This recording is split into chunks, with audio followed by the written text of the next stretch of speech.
thyroid tissue. It is an endocrine gland that is situated in front of the neck in the anterior triangle, bounded laterally by the sternocleidomastoid muscle, and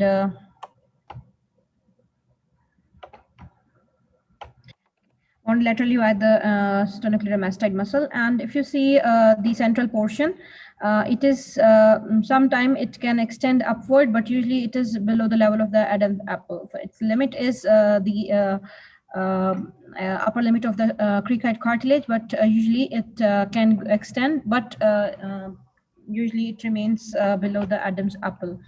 That is the point which we can use to identify if the trachea is not palpable in the lower part because of the retrosternal extension. To check the trachea, whether it is diverted or not, it is deviated or not, we can see the Adam's apple. Okay, now the parts of the gland, it has two lobes and a pyramidal lobe that can be in the central part, extends from the isthmus, and there is a midline isthmus which is joining the two lobes. And what is the blood supply of the thyroid gland? What is the blood supply of the thyroid gland? Anyone?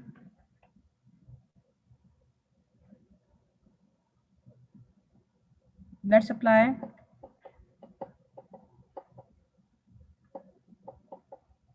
So by the superior and inferior thyroid artery. Superior thyroid artery is the branch of the carotid artery, one of the deviation of the carotid artery, and the inferior thyroid artery, it arises directly from the subclavian artery. And we have drainage through the three veins, the upper, superior, inferior, and the middle thyroid vein. Superior, middle, and inferior thyroid vein, and usually they drain into the internal jugular vein. All of these drain into the internal jugular vein. And then sometimes we have inferior, the superior and the middle, they drain into the internal jugular vein, and the inferior thyroid veins, they are seen more centrally. And when we are giving insulin for tracheostomy, and sometimes when we are giving insulin for the neck problems, you have to be careful because the inferior thyroid vein can come in your way while you are doing even the tracheostomy. So you have to be aware of its location, and you have to make it move to the right or the left to prevent harming to this vein. Now, signs of thyroid diseases, there may be an underactive thyroid or a hyperactive thyroid, or a hypothyroidism or hyperthyroidism. Patients who have hypothyroidism, they may present with a goiter, with other symptoms like unexplained weight gain or fatigue and tiredness, dry and flaky skin, dry skin, and the texture of the skin is coarse, like we were doing the hand examination of the patient, and we said that it may be coarse when you touch the skin of the hand. There may be menstrual and infertility problems. Usually these patients, they are menorrhagic, and they have fertility problems too. Patients have high cholesterol level. There is a problem in concentration and memory, and they have continuous muscle soreness and pain. Thyroid gland affects overall all of the body systems, and it affects the patient's overall health. So it's not only affects the brain, heart, and the kidneys, but it also affects the reproductive system, the GI system, and the liver function also. If we talk about the diseases, there may be benign or the malignant conditions. Benign thyroid diseases may be benign non-toxic conditions in which there may be diffuse or nodular goiter, or there are toxic conditions like toxic multinodular goiter, diffuse goiter, or also called the Graves' disease, or toxic adenoma. And there may be inflammatory conditions like chronic Hashimoto's thyroiditis, or Dequervain's thyroiditis, or Riedel thyroiditis. So there may be inflammatory conditions or benign conditions which are toxic or non-toxic. Benign follicular adenoma is follicular adenomas. They are also very common, and when we do FNAC for these patients presenting to you with a lump in the neck, Again, FNAC is FNAC fails to differentiate it from malignant adenocarcinoma. So keep it in mind that follicular adenoma and follicular carcinoma, they have the same appearance on FNAC. Okay, in malignant lesions, we have primary lesions and secondary lesions. Primary malignancies are the malignancies that are arising from the thyroid tissue itself, from the different cells of the thyroid. And secondaries are the tumors of some other area which give metastasis to the thyroid tissue. So we have primary tumors and secondary tumors. Primary tumors are of four varieties. We have follicular epithelial originating tumors, which can be differentiated or non-differentiated. Differentiated are the papillary carcinomas or papillary tumors or the follicular tumors, and non-differentiated or undifferentiated are the anaplastic carcinoma.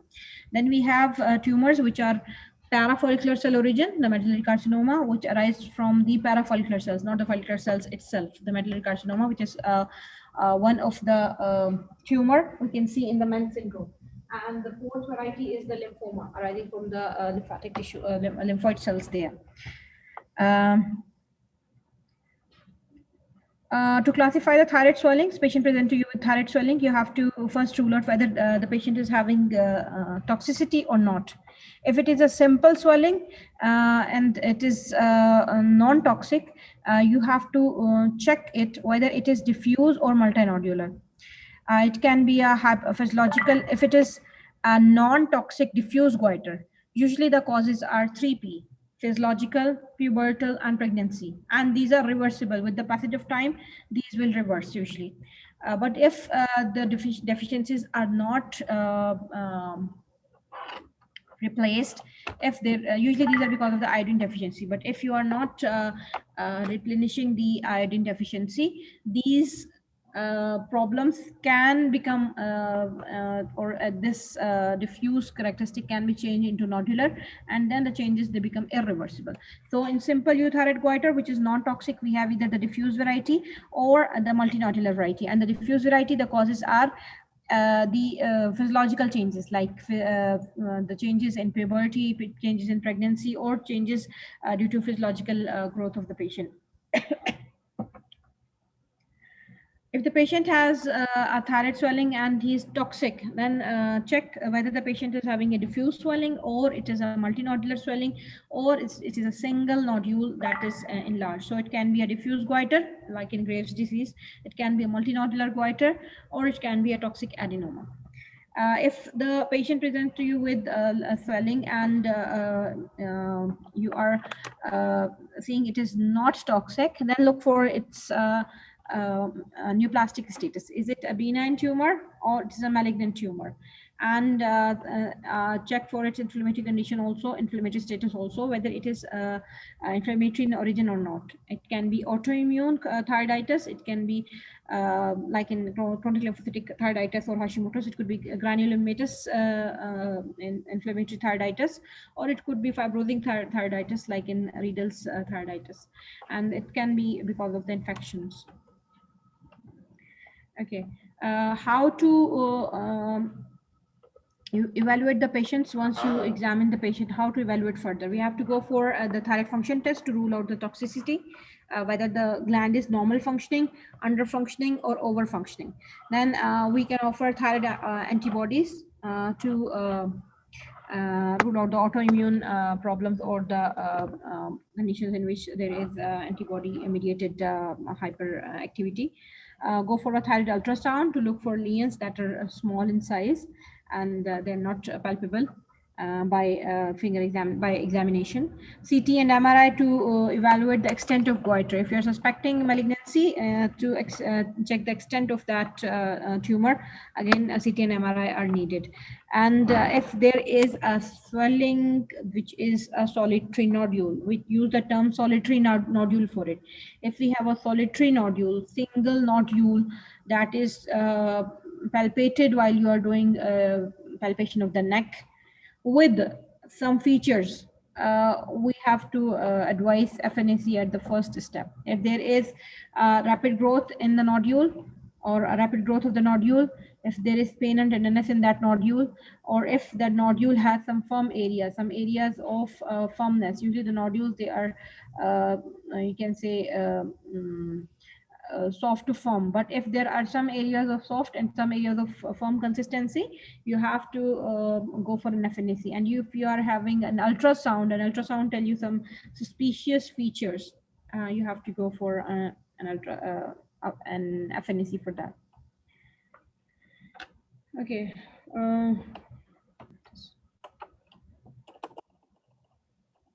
Okay. Clinical features, you may find thyroid, enlarged thyroid or a goiter, and majority of these are asymptomatic, and usually patient is euthyroid. If the patient is hypothyroid, usually there is a decrease in the level of T3 and T4 hormones. And if the patient is hyperthyroid, it could be because of autonomous transformation. Patient may present to you with other symptoms depending on the extent of the lesion or the problem. If the tumor is, if the goiter is too large and just compressing the trachea and esophagus, patient may present to you with compression symptoms, pressure symptoms. Patient say, when I lie down, I become breathless because of the pressure of the goiter on the patient's trachea. Or sometime when the tumor is invading or it is compressing the recurrent laryngeal nerve, patient may present with hoarseness of the voice. So hoarseness of the voice and pressure symptoms, they're also the presentations of some of the lumps of thyroid. Patient may have obstructive symptoms with or without pain due to secondary hemorrhage into a nodule. A patient presenting to you with a swelling that has suddenly increased in size and with severe pain. That is a presentation of hemorrhage into a nodule.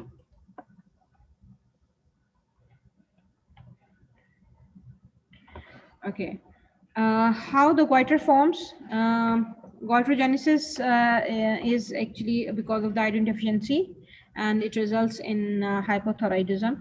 Increased TSH causes hypertrophy of the thyroid, and patient develops a diffuse non-toxic goiter. Why non-toxic? Because that increased TSH is actually causing the increased production, which is secondary to the that iodine deficiency causing hypothyroidism. Okay. Now, initially it is diffuse. This is, you can say, a spectrum that you can see from the beginning till the end. Initially, there is iodine deficiency and patient has hypothyroidism. Because of that hypothyroidism, there is negative feedback, and the TSH, sorry, not negative feedback. There is an effect on the pituitary, and the TSH production is increased in response to the hypothyroidism, and that increased TSH causes hypertrophy of the whole thyroid gland, and there is a diffuse non-toxic goiter. Then, with the passage of time, those follicles which are overacting, they become autonomous. Even if there is no need, they keep on producing the hormones, so they become autonomous, and some of them, they have more growth and functional capabilities increased. So we get different nodules within the diffuse goiter, and now the goiter becomes from the diffuse to a multinodular goiter. And these follicles, they continue to grow, and if they become autonomous, they are producing T3, T4 despite the decreased TSH. They will convert into a toxic multinodular goiter. Okay. What is the treatment of a diffuse or multinodular goiter? Now, keep it in mind, the multinodular variety is irreversible. So if a patient presents to you with a diffuse goiter and the cause is high iodine deficiency or decreased production of T3 and T4, you have to replace the T3, T4. If the patient is having that goiter because of toxicity, you have to give antithyroid drugs to the patient. And these medications and the treatments are for the diffuse variety. For the multinodular variety, we have surgical therapy. Multinodular, usually there is the drugs are given just to maintain the thyroid level, just to maintain the thyroid level to the normal, and then surgery is offered to the patient, because multinodularity is an irreversible phase. You have to offer the patient surgical treatment. Okay. Now, in the same thing, one more option that we have is iodine infusion, or giving a patient radioiodine therapy. Radioiodine therapy is usually used in cases when there is you cannot do the surgery. You cannot offer surgery to the patient in old aged patient in whom you cannot offer surgery, and surgery is with the risks. You can offer iodine therapy to those patients. Okay. After thyroidectomy, why thyroidectomy is a major procedure? Because there are very sensitive things present in the neck while we are doing the surgery, and damage to any of these can cause serious consequences. So the post-thyroidectomy complications can be hemorrhage. That hemorrhage can cause a tension hematoma, or that can cause a subcutaneous hematoma. What is a tension hematoma? You operated a patient, you controlled the bleeding there, and as you are working in a controlled environment, your patient's vitals are stabilized and kept to a minimum normal. So what is happening, that what you are seeing is very perfect, and then you start closing the patient. You put a drain and you start suturing the patient's neck, and you send the patient to the ward. Now in the ward, what happens when the patient starts taking fluid and the level of the blood pressure becomes more, it increases. Some of the vessels that were hidden, or that were you can say compressed because of the low blood pressure, or they were not bleeding because of low blood pressure. Now what they will do, they will get the opportunity and they will start bleeding again. And this bleeding, and along with that bleeding, there are some oozing also. Oozing in the tissue that has undergone surgery. There is some oozing of the fluid there also. So either there is some rise in the blood pressure and start of bleeding from some vessel that has not been tied before, or because of the oozing. And sometimes some ligature may be slipped and patient may start bleeding because of it. So any of these things can result in you can say blood coming out from the vessels and collecting in that area. Now what is that area? That area was a potential space, because you have removed the thyroid from there and you have covered everything. And to make yourself safe to look for the things, you have put a drain there in it, but that is a closed space now. Now in that closed space, when the blood starts to collect, a hematoma forms, and your drains, they can give you an overview of how much fluid is coming out. Sometimes the hematoma becomes very big, and it causes compression symptoms to the patient. Patient tells you that he's feeling some breathlessness, and when you see the neck, it is swollen, and when you see the drain is full, it means that there is some active bleeding going on there. So in cases of tension hematoma, you at the spot, what you have to do, at the spot you have to open the stitches, and then you have to shift the patient to the OR, and you have to capture the bleeders which are bleeding there. Okay, so tension hematoma is a surgical emergency. If you see it on the bed, on the bedside of the patient, open these sutures and pack and send the patient to the operation theater. Why I'm saying to open it at the bedside? Because this hematoma which is there, it is compressing the trachea. Trachea is already weak because it had a big goiter for long in front of it. So trachea is already weak. And the big hematoma which is there, it is compressing that weak trachea, and patient may go into airway obstruction and patient may die. So this is a life-threatening emergency.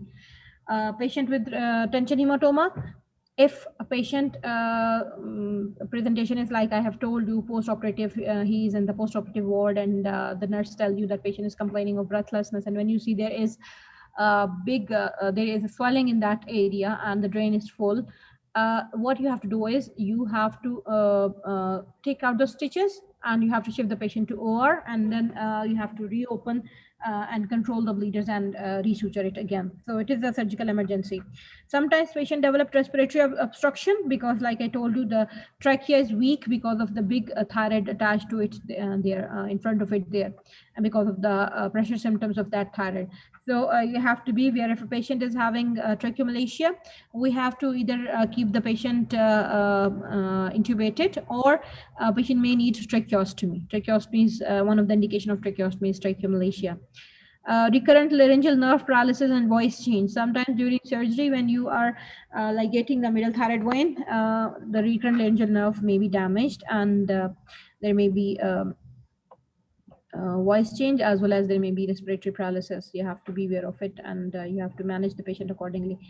Thyroid insufficiency, as you have taken out the active thyroid tissue, have done thyroidectomy, total or near total thyroid. If it is total thyroidectomy and near total thyroidectomy, usually the patient suffers more from thyroid insufficiency. In subtotal thyroidectomies, as we have enough thyroid tissue present there, usually thyroid insufficiency is not seen. Then sometimes when we are taking out the thyroid, we take the parathyroid glands too. So there may be parathyroid insufficiency also. Thyroid storm.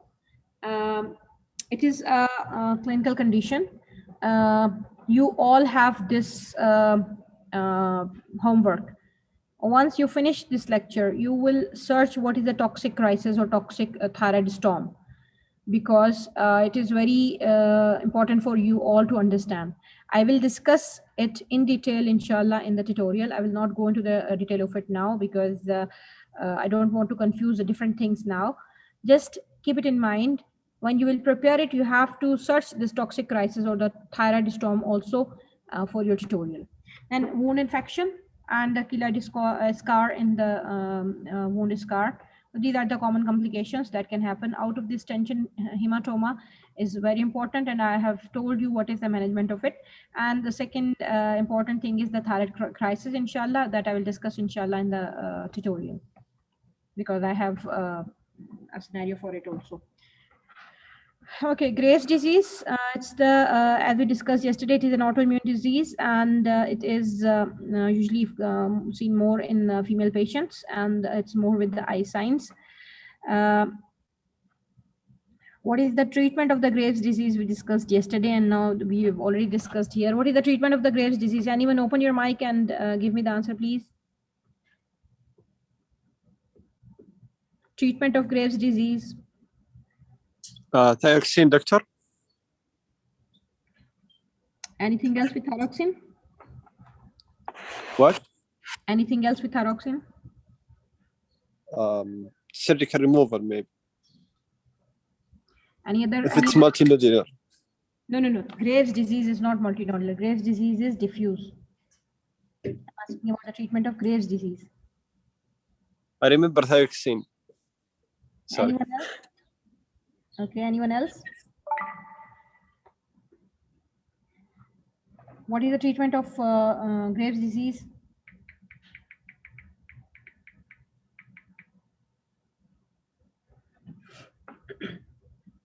We use the Doctor, on Graves' disease, we give thyroxine and also beta blocker for tachycardia. Huh? For tachycardia. Tachycardia, the symptoms there. What is the role of antithyroid drugs? Is to reduce the thyroxine production. We give block and replace therapy. What is block and replace therapy? We give thyroxine to replace, but how we are blocking? We are blocking with the propranol. Yes, we are blocking with the antithyroid drugs. Propranol. What are you saying? I'm sorry. No, nothing. Sorry. Propylthiouracil. We have yes, propylthiouracil. Yes, propylthiouracil. Sorry. Carbimazole and propylthiouracil usually in the pregnant females. Okay, so we use here is called a block and replacement therapy. We block with the use of the antithyroid drugs, and we replace with thyroxine. Okay, so what are we doing? We are blocking the production of the thyroid T3 and T4 hormones from the gland itself.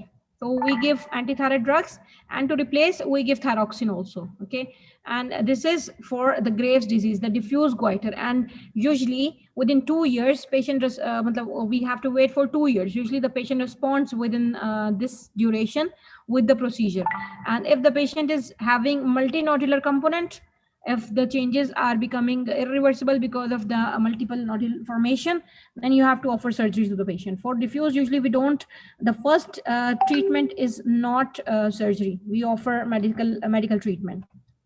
Okay, toxic adenoma, a single adenoma that is autonomously functioning, and it is secreting T3 and T4 in high quantity and resulting in thyrotoxicosis.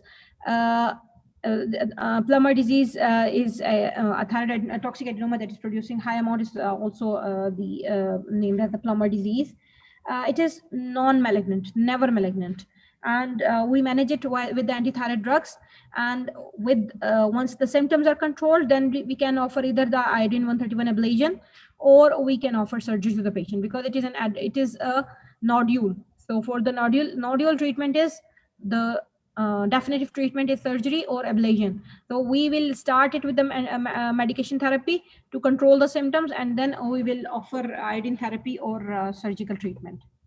Hashimoto thyroiditis, also called autoimmune or chronic lymphocytic thyroiditis, it is the most common type of thyroiditis, and it was named after the person who discovered it. And subacute thyroiditis, the de Quervain's thyroiditis, most common cause of thyroid pain and tenderness. In these thyroiditis, the patient has a typical presentation. Patient usually has a transient phase of hyperthyroidism because of the inflammation. There is overactivity of the thyroid gland. The T3, T4 production is increased. Then as the gland undergoes fibrosis with the continuous inflammation, patient undergoes hypothyroidism, which can be permanent or transient depending on the extent of damage. Complex or cystic nodules in the thyroid. Complex nodules, they have solid or cystic component, and usually they are benign. And some papillary thyroid cancers, they may be cystic in appearance too. Okay, now the malignant thyroid diseases. The malignant thyroid diseases, we've already seen a slide for it. These are the tumors originating from the follicular epithelium, the papillary carcinoma or the follicular carcinoma. The most common tumor of the thyroid is the papillary carcinoma. About 80% of the thyroid cancers, they are papillary. 15% are the follicular carcinoma, even less than are the medullary and the anaplastic carcinoma. So the most common tumor is papillary carcinoma. It is the most popular, and it is having some specific features, like it is less metastatic as compared to the follicular. Follicular is more going towards the blood-borne metastasis side, but this papillary, it is going more to the lymphatics, the lymph nodes which are in the vicinity. It has a very low potential for blood-borne metastasis. Okay, the papillary carcinoma is the most common, the most popular variety. It is easy to detect, and it is easy to treat the residual or the metastatic disease. In papillary carcinoma, we can diagnose it with the help of FNAC, because we can see this, the features of papillary cancer in that FNAC sample. When we are seeing a patient with papillary carcinoma, usually the papillary carcinoma is unilateral. So there is no risk that there will be a contralateral other cancers. There are no other cancers there. And there is no residual disease. If you operate the patient, the residual chances of getting the residual disease are also very low.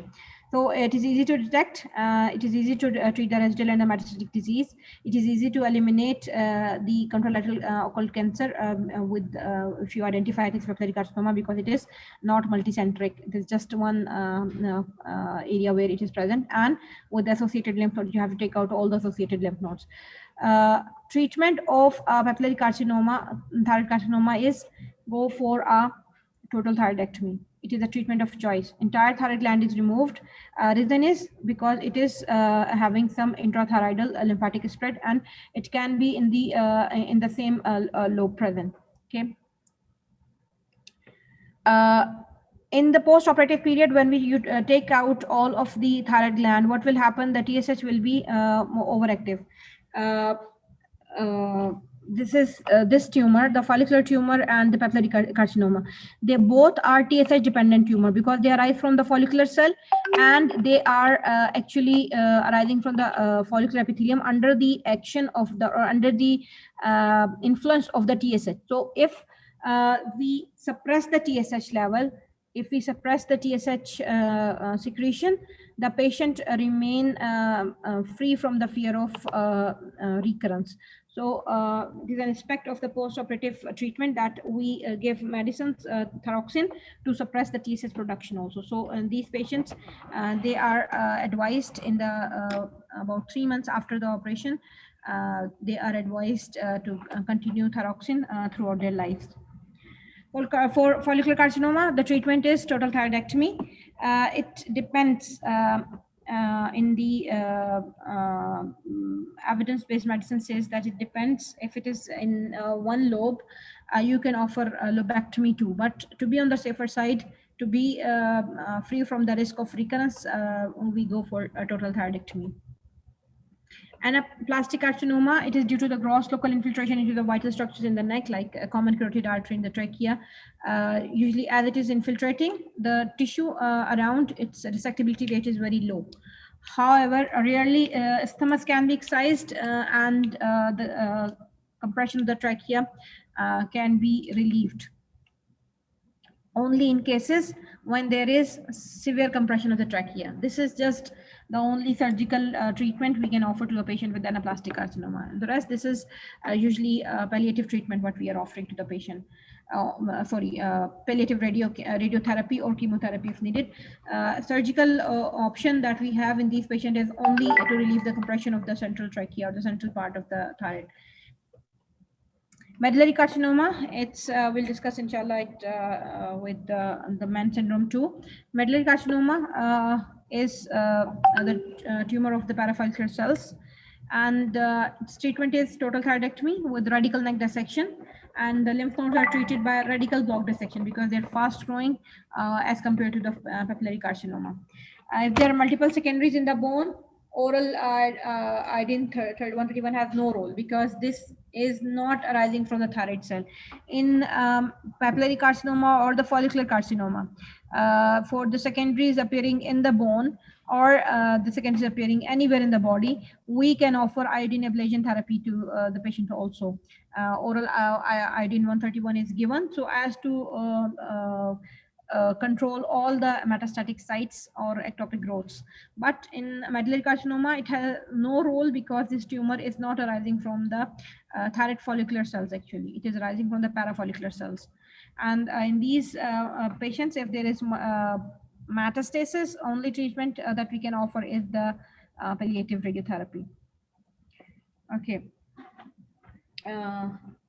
Now, one more question for you as a homework is, what is the role of thyroglobulin in the post-operative care of these patients? How the thyroglobulin level is affecting the post-op care? Why we do thyroglobulin level in patients with thyroid malignancies who undergo operation? What is its role? Why? How it helps in identifying any problem? Okay, this is for the neck mass, so we'll skip it. Any question about the thyroid problems? I've skipped all the details that you have already covered in level 10 because it was the continuation of the lecture from the level 10. I have taken the things that we have already discussed in level 10 from it. So if you have any problem, let me know so that we can discuss those things in the tutorial, inshallah, if you want to get anything. Or inshallah, when you will come up with your tutorial preparation, you will have all the knowledge. Any question?